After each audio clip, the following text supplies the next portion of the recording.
40 किलोमिटरबाट दाइ चाहिँ आउनुभयो हाम्रो पसलमा एलसिडी लाउनको लागि। दाइ तपाईँ आफ्नो ठाउँको एड्रेस पहिला भनिदिनु त। म चाहिँ सुनगर्जी छौबाट आएको हो। त्यहाँदेखि यहाँ आउनलाई 40 किलोमिटर टाढा रहेछ, लगभग 1.5-2 घन्टा लाग्यो होला। 2 घन्टा जति लाग्यो। अनि दाइको मैले फेसबुक आइडीबाट आएको, यहाँ फलो पनि गरिरहेको छ दाइलाई।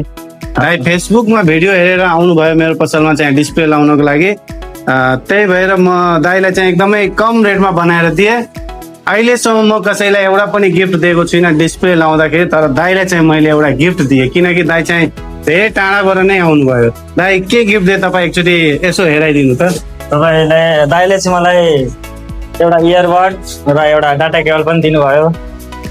म धेरै नै खुसी भएँ यसो सरप्राइज दाइले दिनुभएको। मैले सोचेको पनि थिइनँ कि म यहाँ दाइकोमा आएर डिस्प्ले फेर्दा चाहिँ गिफ्ट पाउँछु होला, तर आज खुसी पनि लाग्यो। ल दाइ अझै पनि साथीहरूलाई भन्नु होला मेरो पसलमा डिस्प्ले लाउनलाई, या त बिग्रे सिग्रेको फुटेको मोबाइलहरू छ भने लानु, जेसम्म लानुहुन्छ। र दाइको पसल सबैजना भिजिट गरिदिनु होला एकचोटि। हस्, धन्यवाद। ल त साथीहरू भिडियो पुरा हेरिदिनु भएकोमा धेरै धेरै धन्यवाद। यस्तै यस्तै भिडियोहरू हेर्नको लागि फलो लाइक सब्सक्राइब गर्नु होला।